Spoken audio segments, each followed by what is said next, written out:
Hello everyone. I hope everyone is fine. इस lecture में हम ट्रेड फैसिलिटेशन मेजर्स को लेके कुछ जो न्यूली ऐड हुआ है वो पढ़ेंगे। ठीक है।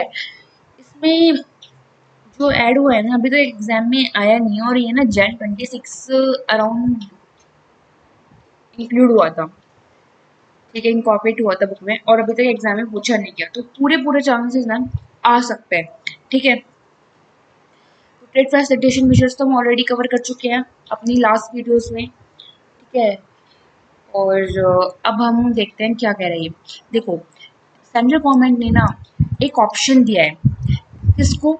स्टेक होल्डर्स को सेंट्रल गवर्नमेंट ने ऑप्शन दिया है कि तुम अपने व्यूज, सजेशंस, फीडबैक, कमेंट्स कर सकते हो जब हम एफटीपी फॉर्मुलेट कर रहे हैं या फिर अमेंडमेंट कर रहे हैं एफटीपी में। एंड सेंट्रल गवर्नमेंट के पास ना ऑप्शन है, उन व्यूज को वो इनकॉर्पोरेट कर भी सकती है और नहीं भी कर सकती। बट सेंट्रल गवर्नमेंट मैंडेट नहीं है, वो रीजन डिस्क्लोज करे ही करेगी कि उसने तुम्हारा जो तुमने व्यू दिया वो क्यों उसने इंक्लूड नहीं किया। ठीक है, इस चीज के लिए सेंट्रल गवर्नमेंट मैंडेट नहीं है। ये इन शॉर्ट ये बताएगा। ठीक है। अब बहुत ईजी है, बहुत ज्यादा ईजी है। रिपीटेशन है, रिपीटेशन हम कट करेंगे और जो मेन पॉइंट्स है उनको हम लर्न करेंगे। ठीक है। देखो, अभी आपको पता होना चाहिए स्टेक होल्डर्स का मीनिंग क्या है। स्टेक होल्डर्स में हम इम्पोर्टर, एक्सपोर्टर, ट्रेड एसोसिएशन इनको लेके चलते हैं। ठीक है। तो कहते हैं trade facilitation measures introduce with an option available to central government for consultation with relevant stakeholders to seek their views and also providing the mechanism on best endeavor basis to inform reason for not accepting views concerning the formulation or amendment of the FTP। ठीक है, यही बताया मैंने आपको कि trade facilitation major जो introduce हुए हैं वहाँ पे एक ऑप्शन अवेलेबल है सेंट्रल गवर्नमेंट के पास कि वो कंसल्टेशन कर सकती है रिलीवेंट स्टेक होल्डर्स के साथ, इंपोर्टर, एक्सपोर्टर, ट्रेड एसोसिएशन के साथ, उनके व्यूज लेने के लिए, सजेशंस लेने के लिए, कमेंट्स लेने के लिए। ठीक है। जिससे कि और इन्फॉर्म करेगी रीजंस। मे है वर्ड, शैल नहीं है। इन्फॉर्म कर भी सकती है रीजन और नहीं भी कर सकती है अगर उसने व्यूज इसके एक्सेप्ट नहीं करे एफटीपी के फॉर्मुलेशन में और एफटीपी के अमेंडमेंट में। ओके, चलो अब देखो। पहले आपने ये पढ़ो जो मैंने शॉर्ट में लिख दिया, फिर मैं आपको ये जो बुक में लिखा है ये पढ़ाऊंगी, बिल्कुल सेम है। सेंट्रल गवर्नमेंट में कंसल्ट स्टेक होल्डर्स, ये समझ में आया। सेंट्रल गवर्नमेंट कंसल्ट करेगी स्टेक होल्डर्स के साथ जब वो अमेंड या एफटीपी फ्रेम कर रही होगी। ठीक है। जब सेंट्रल गवर्नमेंट कंसल्ट करेगी स्टेक होल्डर्स के साथ जब भी वो एफटीपी फ्रेम कर रही होगी या फिर अमेंड कर रही होगी, and may provide up to 30 days for feedback, और 30 days देगी कि आप इन 30 days में अपना फीडबैक सबमिट कर सकते हो। ठीक है, अपने सजेशन सबमिट कर सकते हो कितने डेज में? 30 days में। But it can also formulate और अमेंड एफटीपी सीओ मोटो विदाउट सीकिंग सच व्यूज। ठीक है, बिना व्यूज लिए भी वो इनकॉर्पोरेट कर सकती है। ऐसा नहीं है कि पहले व्यूज लेगी लेगी तभी वो जो उसे अमेंड या फ्रेम करना है एफटीपी को तभी कर सकती है। ऐसा नहीं है। ये एक ऑप्शन अवेलेबल है सेंट्रल गवर्नमेंट के पास, चाहे तो वो रीजन ले सकती है, चाहे तो वो हमारे व्यूज वगैरह ले सकती है, ना चाहे तो ना भी ले। ठीक है, ये ऑप्शन अवेलेबल है, ये नहीं कि मैंडेट है कि वो व्यूज ले ही ले। ओके। और ये क्या कह रहा है कि 30 days की टाइमलाइन प्रोवाइड की जाती है स्टेक होल्डर्स को कि 30 days के अंदर वो अपना फीडबैक, सजेशंस, कमेंट अपने इनकॉर्पोरेट करे या अपना सजेशंस वगैरह प्रोवाइड कर सके।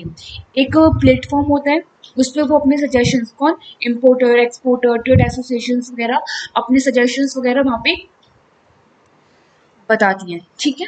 अभी देखो, ये यही बात बताएगा। The central government, in the course of formulation of the FTP, as when it deemed reasonable to do so, may seek views, suggestions, comments feedback from relevant stakeholders, including importer, exporter, industry experts, with regard to formulation, incorporation of specific provision or amendment in the FTP. And to the extent possible, 30 days time period may be provided to such relevant stakeholders for submission of their views, suggestions, comments, feedback. However, central government reserve the right to suo motu formulate, amend, or incorporate any specific provision without seeking views, suggestions, comments, feedback from the stakeholders. समझ में आया?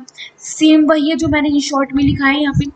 क्या ma'am हम ये revise कर learn कर सकते हैं, रिवाइज कर सकते हैं? हाँ, आप इसको कट कर सकते हो यहाँ से अपनी बुक में, और जो मैंने ये आपको लिख कर दिया है शॉर्ट नोट, आप इसको लर्न कर सकते हो, अपनी बुक में इनकॉर्पोरेट कर लो, लिख लो, और आप इसको लर्न कर सकते हो. ठीक है, बिल्कुल सेम वर्डिंग्स है, हमने बस शॉर्ट कर दिया है. कहीं एग्जाम में आने का चांस है भाई, 0 चांस है. ये वाला ऐसे थोड़ी ना आएगा, कंसल्टेशन विद स्टेक होल्डर्स. ठीक है, ये बट इसमें से एक एमसीक्यू आ सकता है. क्या एमसीक्यू आ सकता है कि टाइमलाइन प्रोवाइड किया जाता है स्टेक होल्डर्स को. ठीक है, जो टाइमलाइन प्रोवाइड किया जाता है स्टेक होल्डर्स को अपने सजेशंस वगैरह देने के लिए, वो टाइमलाइन क्या है, टाइम पीरियड कितने डेज का होता है, 30 days. Second option, second MCQ क्या आ सकता है कि जब एफटीपी अमेंड या फ्रेम होता है, या तो हम फ्रेम कर रहे हैं या फिर अमेंड कर रहे हैं. ठीक है, और वर्ड है, एफटीपी अमेंड या फ्रेम कर रहे हैं, तो क्या शैल वर्ड यूज हो रहा है या मे वर्ड यूज हो रहा है कि हमें सजेशंस लेने ही लेने हैं? नहीं, मे वर्ड यूज है, शैल वर्ड यूज नहीं है. ठीक है, सेंट्रल गवर्नमेंट के पास ऑप्शन अवेलेबल है, वो चाहे तो स्टेक होल्डर्स से उनके व्यूज वगैरह ले सकती है. ठीक है, मे वर्ड ऑप्शन वर्ड यूज हुआ है, शैल वर्ड यहाँ पे यूज नहीं हुआ है.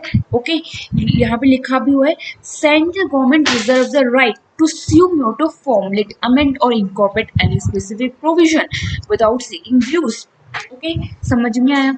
ठीक है, ये हमारा एक कंप्लीट हो गया. ये वाला तो लर्न करने का यहाँ से ज़रूरत नहीं है. ठीक है, बस ये एमसीक्यू पर्पस के लिए है. आप चाहो जो मैंने आपको यहाँ पे नोट लिख के दिया है, शॉर्ट नोट, इसको अपनी बुक में इनकॉर्पोरेट करो, और जो ये मैंने लिखा है, ठीक है, इसी से आपका एमसीक्यू कवर हो जाए. देन ये बिल्कुल भी इम्पोर्टेंट नहीं है, आप इसको काट दो. इम्पोर्टेंट क्या है, रिपीटेशन है वर्ड्स की. देखो, time period, stakeholder may be given 30 days to submit feedback. Relevant stakeholders, importers, exporters, industry experts हम already cover कर चुके हैं. Seeking views, the government may seek views from stakeholders. अब यहाँ पे पता है वर्ड क्या important है, may. ठीक है, क्या important है word, may. shall word use नहीं है. कौन सा वर्ड यूज है, कौन सा वर्ड यूज है, may, not shall. Okay. Formulation of FTP, this is regarding the formulation of the FTP. यही है FTP के रिगार्डिंग, क्या है, FTP फॉर्मुलेशन करना, FTP अमेंड करना.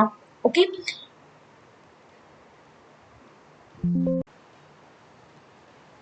सो नेक्स्ट है, however central government is not mandated to disclose reason for not incorporating views etc. that. ठीक है, देखो पहली बात तो ये इम्पोर्टेंट है, पेपर में क्वेश्चन आ सकता है, और मुझे इंट्यूशन है ये वाला क्वेश्चन इस बार एग्जाम में आने वाला है, 5 मार्क्स का पूछ लेंगे. ठीक है, क्योंकि Jan 26 से पहले इनकॉर्पोरेट हुआ है ये वाला टॉपिक, ना Jan 26 में पूछा, ना May 26 में पूछा, तो November 26 में आने का पूरा चांस है. ठीक है, ये वाला टॉपिक आ सकता है, तो ये 5 नंबर का पॉइंट, 5 पॉइंट्स हैं इसमें, और 5 नंबर का क्वेश्चन आ जाएगा. देखो, ठीक है, सो बहुत अच्छे से लर्न करना आपको ये, बहुत ज़्यादा इम्पॉर्टेंट है. ठीक है, लर्न करो फिर राइट करो अच्छे से 2-3 बार. ठीक है, अभी सुनो क्या कह रहा है ये, central government is not mandate to disclose reason for not incorporating views etcetera that. Central government को हर बार रीजन देने की जरूरत नहीं है अगर व्यूज इन जो उन्होंने व्यूज सजेशंस वगैरह दिए इनमें से फॉल हो रहे हैं, इन 5 में से कोई एक है तो. ठीक है, इन 5 में से कोई एक रीजन है, तो सेंट्रल गवर्नमेंट मैंडेट नहीं है रीजन डिस्क्लोज करने के लिए कि उसने आपका व्यू क्यों इनकॉर्पोरेट नहीं करा. ठीक है, मैं आई रिपीट कि सेंट्रल गवर्नमेंट बार बार रीजन देने के लिए नहीं देगी, या रीजन देने की उसे जरूरत नहीं है अगर जो उसने व्यू सजेशंस क्यों इंक्लूड नहीं किया, अगर वो व्यू ये सब है तो। ठीक है, समझ में आया? ठीक है, मैंने आपको ऊपर ये पढ़ाया था कि सेंट्रल गवर्नमेंट रीजन देने के लिए मैंडेट नहीं है। ठीक है, मैं अगेन कह रही हूँ कि सेंट्रल गवर्नमेंट रीजन देने के लिए मैंडेट नहीं है अगर व्यूज इनमें से, इन 5 व्यूज में से कोई एक व्यू आ रहा है तो। ठीक है, अदरवाइज सेंट्रल गवर्नमेंट को बताना पड़ेगा कि आपने हमारा सजेशन, हमारे व्यूज, फीडबैक्स, कमेंट्स क्यों इनकॉर्पोरेट नहीं करे। एफटीपी फॉर्मुलेट करते टाइम, अमेंड करते टाइम आपने हमारे व्यूज क्यों इनकॉर्पोरेट नहीं करे। सेंट्रल गवर्नमेंट को रीजन देना पड़ेगा। कब देना पड़ेगा? अगर वो रीजन इन 5 रीजन में से नहीं है तो। ठीक है, सुनो अब। First, has a potential or will adversely affect trade relations with any foreign country. देखो क्या कह रहा है ना कि जो इंडिया एंड फॉरेन कंट्री के जो ट्रेड रिलेशंस हैं उनको खराब हो रहे हैं। तो आप, ठीक है, जो इंडिया और जो फॉरेन कंट्री के ट्रेड रिलेशंस हैं वो खराब हो जाएंगे अगर सेंट्रल गवर्नमेंट ने आपका रीजन इनकॉर्पोरेट करा दो। ठीक है, सेंट्रल गवर्नमेंट ने अगर आपका व्यू, आपका सजेशन, आपके कमेंट्स, फीडबैक्स इनकॉर्पोरेट करें तो इंडिया और फॉरेन कंट्री के जो ट्रेड रिलेशनशिप्स हैं वो खराब हो जाएंगे, डैमेज हो जाएंगे। इस वजह से, ठीक है, सेंट्रल गवर्नमेंट ने आपके व्यूज वगैरह इनकॉर्पोरेट नहीं करे तो इस चीज के लिए वो रीजन डिस्क्लोज नहीं करेगी। ओके, समझ में आया? हैज अ पोटेंशियल और will adversely affect trade relations with any foreign country. Clear? Second, would adversely affect, इसको एक बार कंप्लीट करते हैं, India and foreign country trade relationships damage. Okay, second क्या कह रहा है? would adversely affect food, economic और national security of India. India की नेशनल सिक्योरिटी मीन्स इंडिया की food, economic, national security harm हो सकती है। इसका चार्ट देखो, इंडिया की जो food, economic and national security है, ठीक है, वो क्या हो जाएगी? हार्म हो जाएगी। तो इस वजह से हमने आपका रीजन, सॉरी आपका व्यू इनकॉर्पोरेट नहीं करा था, तो इस चीज के लिए भी हम आपको रीजन नहीं बताएंगे। ठीक है, ओके। नेक्स्ट क्या करें? Is in conflict with any government policies, strategic programs, international obligations or commitments or long-term plans, and would undermine the objective of such policies or programs. जो गवर्नमेंट की पॉलिसीज हैं, strategies हैं, programmes हैं, international commitments हैं, obligations हैं, long term plans के against है आपका व्यू, आपके सजेशंस उनके अगेंस्ट है। ठीक है, या फिर जो उनके ऑब्जेक्टिव हैं सेंट्रल गवर्नमेंट के, वो उसको डैमेज कर देंगे अगर उन्होंने, सेंट्रल गवर्नमेंट ने मीन्स आपका व्यू इनकॉर्पोरेट करा दो। ठीक है, समझ में आया? नेक्स्ट क्या कह रहे हैं? Addresses matter unrelated to trade or serve narrow, private or special interests to the detriment of or contrary to the broader public interest good. ठीक है, अगर कोई सजेशन ट्रेड से रिलेटेड है ही नहीं, address matter unrelated to trade, समझ में आया? अगर कोई सजेशन ट्रेड से रिलेटेड है ही नहीं, या फिर सिर्फ पर्टिकुलर प्राइवेट और स्पेशल इंटरेस्ट को बेनिफिट करता है वो आपका व्यू, सजेशन है, कमेंट, या फिर contrary to the broader public interest good, public interest के अगेंस्ट है आपका सजेशन, आपका कमेंट, तो गवर्नमेंट उसको इंक्लूड नहीं करेगी। ठीक है, इंक्लूड नहीं करेगी तो आप कहोगे रीजन बताओ, तो गवर्नमेंट इस बात के लिए भी आपको रीजन नहीं डिस्क्लोज करने वाली। समझ में आया? जो आपने कमेंट फीडबैक दिया वो ट्रेड से रिलेटेड है ही नहीं, या फिर वो स्पेशल या फिर प्राइवेट इंटरेस्ट के लिए है, ठीक है, किसी पर्टिकुलर ग्रुप के लिए है, या फिर पब्लिक इंटरेस्ट के अगेंस्ट है वो आपका सजेशन।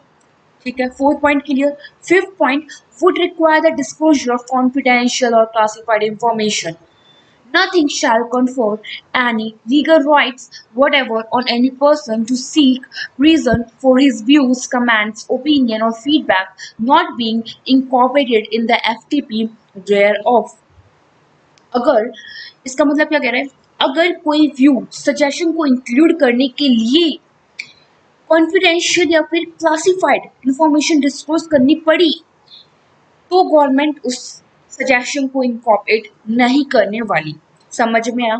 अगर गवर्नमेंट को कोई अपनी क्लासिफाइड या फिर कॉन्फिडेंशियल इंफॉर्मेशन डिस्क्लोज करनी पड़ी आपके सजेशन को इनकॉर्पोरेट करने से एफटीपी में, तो गवर्नमेंट आपके सजेशन को इनकॉर्पोरेट नहीं करने वाली एफटीपी के अंदर।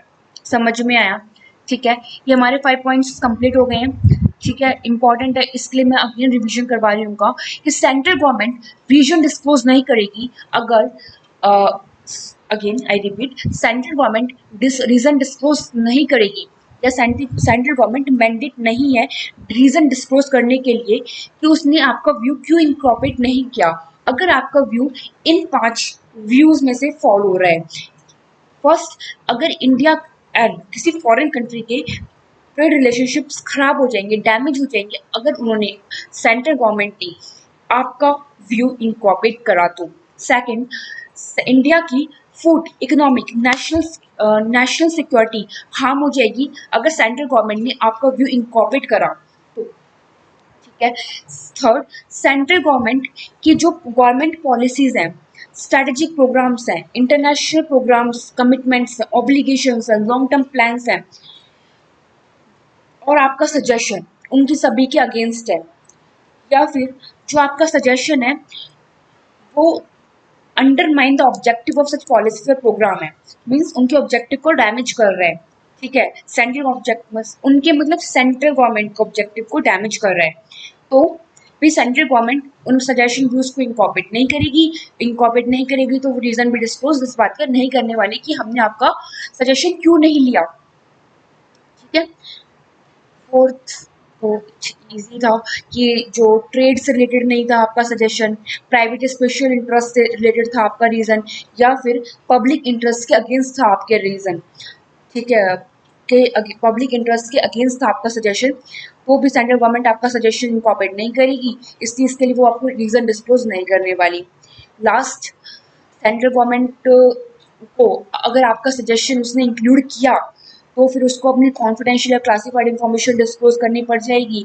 इस वजह से आपकी जो गवर्नमेंट है वो आपकी सजेशंस, कमेंट्स, ओपिनियन, फीडबैक को इनकॉर्पोरेट नहीं कर रही है एफटीपी के अंदर, इसलिए इस बात का भी वो रीजन आपको डिस्क्लोज करने के लिए मैंडेट नहीं है। ठीक है, ये हमारे 5 पॉइंट्स यहाँ से क्लियर हो जाते हैं, कंप्लीट हो जाते हैं। आप प्लीज़ इनको लर्न करना, अच्छे से राइट करना अपनी नोटबुक पे।